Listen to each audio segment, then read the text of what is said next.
안녕하세요, 세레리아입니다. 오늘은 댄섬을 소개하려고 합니다. 댄섬은 가정에서 재배하기 쉽고 꽃도 예쁘고요. 다화로 피기 때문에 좋아하는 분들이 많아요. 꽃이 지고 나도 분재 같은 수영이 아주 멋스럽지요. 그런데 꽃을 보려고 들인 식물인데, 하원에서는 꽃이 잘 피던 식물이 구입한 첫 해에만 꽃을 보여주고 다음 해부터는 꽃을 피우지 않거나 몇 송이씩 피우는 경우가 많습니다. 오늘은 저의 겨울관리부터 봄의 분갈이까지 댄섬 재배의 모든 것을 보여드리겠습니다. 저희 집은 1월에는 영하 10도 이하로도 많이 떨어지는데요. 영하 10도부터 베란다가 영하로 떨어지기 시작해요. 영하 19도 이하까지 떨어진 적이 있는데요. 그럴 때는 조그만 미니난로를 틀어놓는데 그래도 베란다가 영하 1도에서 한 3도, 4도까지 떨어집니다. 그래서 12월에는 살짝 축여주고요. 1월에는 완전 단수를 해요.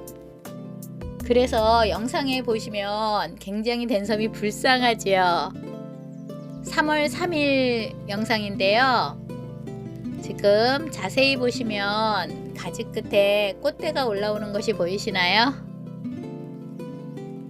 가시가 조금 더 촘촘한 부분이 있어요. 이 부분이 꽃대가 올라오는 부분이에요. 지금 꽃대가 많이 생겨 있는 상태이고요. 가지는 굉장히 수축되어 있어요. 댄섬이 꽃을 피우기 위해서는요, 이렇게 낮은 온도로 고생시킬 필요는 없고요. 겨울에 영상 5도 정도의 추위를 겪게 해주시고요. 그리고 약간 물을 말려주세요. 댄섬이 동영다육이라고 해서 겨울에 물을 풍족히 주면 오히려 꽃이 안 생깁니다. 꽃눈 분화가 되려면 식물이 좀 고생을 하고 생명의 위협을 느껴야 꽃을 피우려고 노력을 합니다. 조금 많이 불쌍해 보이죠? 저희 집 댄섬은요.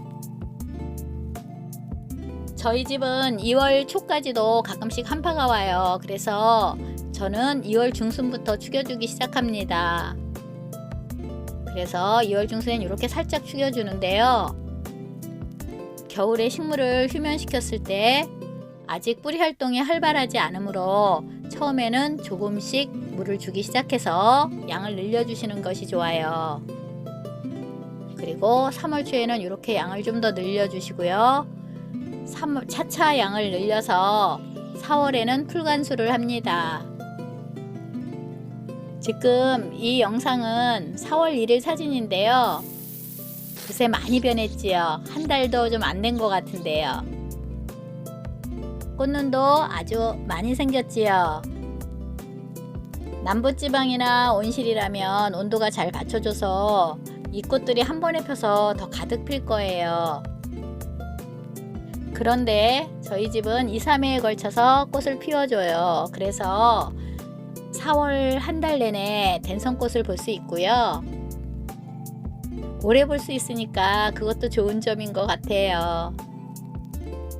그리고 5월부터는 아주 푹 젖게 아래로 흘러내리도록 푹 물을 줍니다. 댄섬은 물을 참 좋아하는 식물이에요. 저는 일주일 주기로 화분 밑까지 흐르게 물을 줍니다. 4일 후 사진이에요. 방금 영상과 4일 차인데 이렇게 꽃을 피우기 시작했고요. 4월 5일에 이 이후에 더 가득 핀 모습도 있었는데요. 이 시기가 저희 집이 선인장에 꽃을 많이 피우는 시기라서 제가 선인장 영상을 찍다가 댄섬꽃이 가득 핀 영상을 놓쳐버렸네요. 내년에는 더 가득 핀 모습도 보여드렸으면 좋겠어요. 오늘은 분갈이 하는 모습을 보여드릴게요. 제가 4월 말부터 분갈이를 하려고 댄섬을 물을 안 줬어요. 왜냐면 흙이 젖어 있으면 분리할 때 불편하더라고요. 그러다가 분갈이를 차일피일 미루느라고 아이가 물을 못 먹어서 조금 처져 있고요. 거기에 마른 꽃대까지 있으니까 보기에 안 이쁘네요. 이렇게 분해서 식물을 분리하고요. 흙을 이렇게 털어냅니다. 모두 흙을 손으로 털어내도 돼요. 댄섬은 이렇게 털어내고요. 그리고 잔뿌리도 저는 가위 없이 그냥 이렇게 뜯어내지는 것만 뜯어내요. 이렇게 뜯어내고요. 그 다음에 제가 다 뜯어낸 다음에 깍지약을 뿌려서 말린 다음에 분해에 올리는데요. 이날은 영상을 찍느라고 빼먹었어요. 저는 잔뿌리를 정리할 때는 살균제를 뿌리지 않습니다. 그동안 잔뿌리 정리하고도 살균제를 뿌렸더니 가끔 여쭤보는 분이 계셔서 말씀드리는데요. 제가 영상을 찍을 때는요, 모든 할 수 있는 것을 다 보여드리려고 그렇게 찍었는데, 다음부터는 제가 이걸 사용하는지 안 사용하는지 이렇게 알려드릴게요. 그래서 저는 살균제는 사용하지 않아요. 잔뿌리 정리할 때. 그리고 깍지약만 희석해서 뿌려줍니다. 저는 푹 담그지도 않아요. 깍지약도. 왜냐면 농약을 그렇게 많이 쓰고 푹 오래 담그고 이러는 걸 별로 좋아하지 않습니다. 지금부터 분해 올릴 건데요. 피트모스를 넣었고요. 상토를 넣었습니다.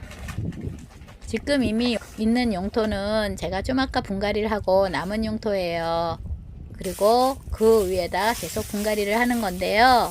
댄섬은 용토를 그렇게 가리지 않기 때문에 그냥 여기다 하겠습니다. 이건 기본 용토 섞어 놓은 거예요.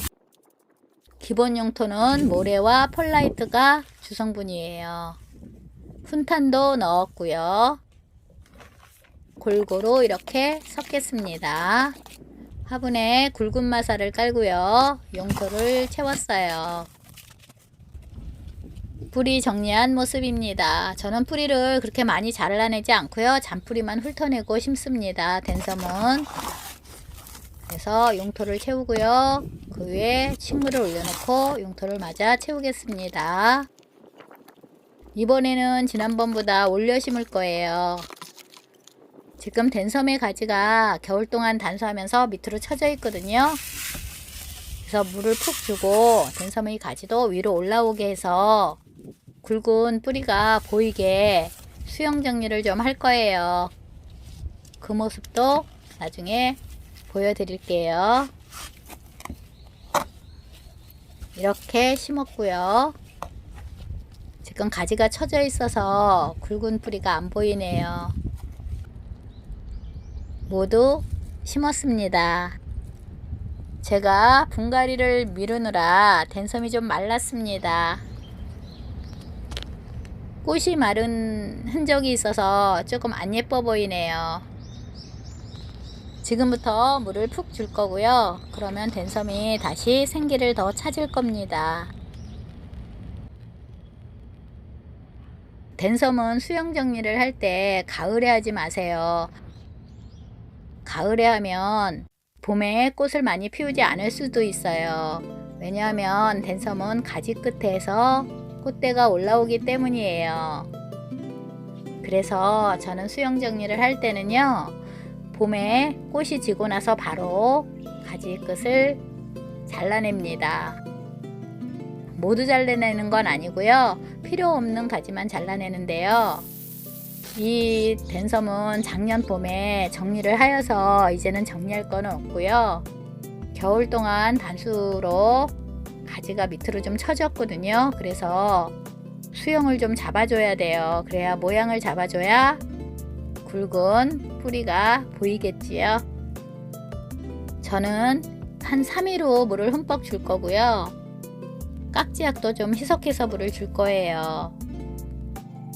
댄섬은 가격도 착하고 꽃도 오래가고 꽃이 지고 나도 수영이 예쁘게 자라니 일반 베란다에서 키울 식물로 저는 강력히 추천하고 싶은 식물이에요. 저처럼 아주 악조건의 환경에서도 잘 살아내주는 식물입니다. 물론 환경이 좋다면 조금 더 풍성하게 크고 더 잘 자라겠지요. 올해 꽃을 못 보신 분들은 내년에는 풍성한 댄송꽃을 보시기 바라고요. 긴 영상을 끝까지 보아주셔서 감사합니다.